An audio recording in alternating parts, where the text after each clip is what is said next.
ताज्या बातम्या व ठळक घडामोडींसाठी पाहत राहा JBN महाराष्ट्र।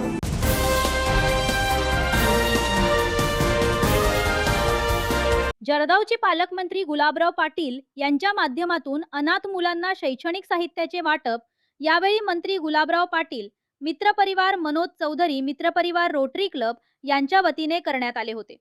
यावेळी 7.5च्या पेक्षा अधिक अनाथ मुलांना शैक्षणिक साहित्य वाटप करण्यात आले असून यावेळी साहित्य मिळाल्यानंतर चिमुरड्यांच्या चेहऱ्यावरती आनंद बघावयास मिळाला।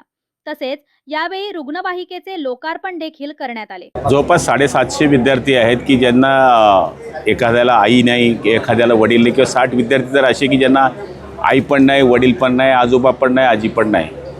तर अशांना GPS असेल किंवा मनोज भाऊ मित्र परिवार असेल किंवा रोटरी असेल यांच्या संयुक्त विद्यमानाने आम्ही विद्यार्थ्यांना त्यांचे शैक्षणिक साहित्य वाटपाचा हा कार्यक्रम या ठिकाणी घेतलेला आहे।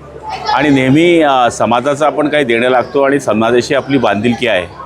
ह्या कार्यक्रमाचा आमचा एक हेतू आहे की याच्यामुळे जे मुलं अनाथ आहे त्यांना असं वाटू नये की आपल्या मागं कोणी नाही। त्याला वाटलं पाहिजे की आपल्या मागे शासन उभं आहे, आपल्या मागं प्रशासन उभं आहे, आपल्या मागे लोक उभे आहेत, आपल्या मागे संस्था उभ्या आहेत।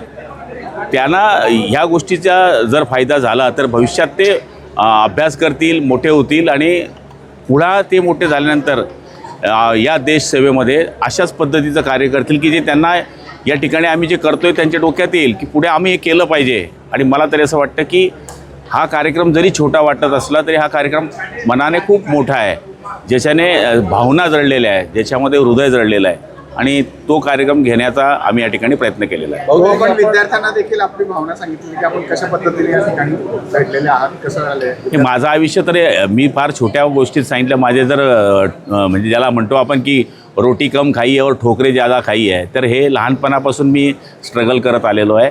आणि माझं नशीब असेल की मी या क्षेत्रामध्ये आलो, नाही तर ह्या क्षेत्रामध्ये मला येणं मुश्किल होतं।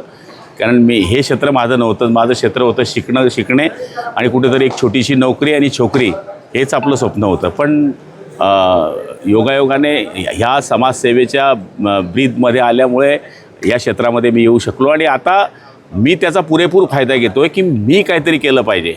ठीक आहे, रस्ते आहे, गटारी आहे, भूल आहे, हे सगळ्या होणार आहे, पण जे करणारे पोरं आहेत पुढं, जे भविष्य आहे, जी महासत्ता आपण म्हणतो की पुढे येणार आहे, महासत्ताचे नागरिक आता बसलेले आहेत ना खाली की जे अनाथ आहे त्यांच्याकडे कोण बघणार आहे। मातृछत्र हरपल्यानंतर एक प्रेरणा तुम्ही त्यानंतर घेतली आणि विद्यार्थ्यांपर्यंत पोहोचण्याचं साहजिक आहे। मला ती कळली नाही की आई कशी असते, कारण की मला जी आई मिळाली दुसरी तिच्यामुळे मला कळलं नाही। पण ज्यांना नसेल त्यांचं काय असेल।